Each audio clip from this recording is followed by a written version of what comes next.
Okay, so this is the scoreboard at the York. It's also the main one at the Willie O'Ree.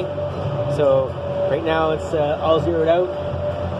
The first thing you have to do is set the period, I guess. So you go period, and it shows here 0, go 1, enter.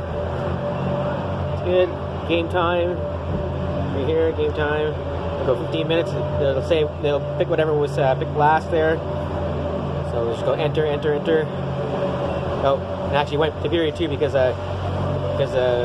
usually at the end of period it'll advance automatically. So I'll go back to period 1.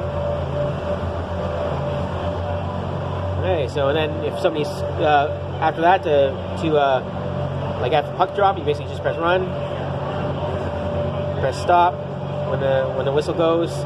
Easy. If there's a goal, you basically just there's a home score and guest score. So let's say the home team scores, you hit home, and you can say home score +1, guest score +1, or you can put a number directly. So like home score 5, let's say. Okay. Aside from that, next thing is penalties. So penalty is probably the more complicated one, but it's still not too bad. All you have to do is, depending on the team that gets a penalty, so home penalty, guest penalty. So home penalty, first thing you got to put it in is the player's number. So maybe you say it's number 15. Say it was 2 minutes. Enter. Good. So as you hit run now, you can see the penalty going down at the same time as the clock. Let's say they score now. Let's say so home had a penalty. Let's say guest scores. So they say guest score +1, and now since they scored, you got to clear the penalty. So you got to go home penalty, and by default it goes to the next one. So you just got to keep hitting home penalty until you get to this one here, top, and then you hit clear. And that's good. So that's the basics how to run the clock. This one is the same as the main one at Willie O'Ree. The second rink at Willie O'Ree has a slightly older version with a toggle switch. It's mostly the same. It's got some little quirks here and there, but it's mostly the same. The main one to remember with that one is that there's a toggle switch for on and off, and you can't set the game time unless it's set to off.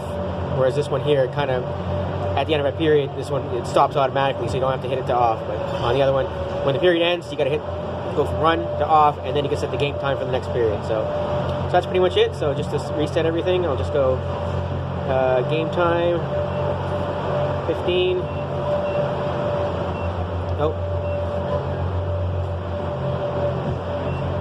1, 5, enter.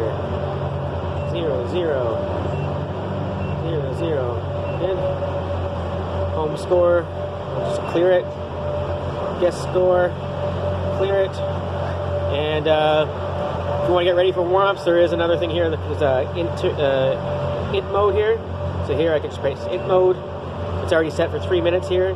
I can just hit enter. And basically what that does is it takes the 15 and puts 3 minutes on the clock, and that's your warm-up. And then once you're done, once that gets to 0, whenever you want to get out of it, it can be used for timeouts as well. Just hit int mode again, and it goes back to 15. So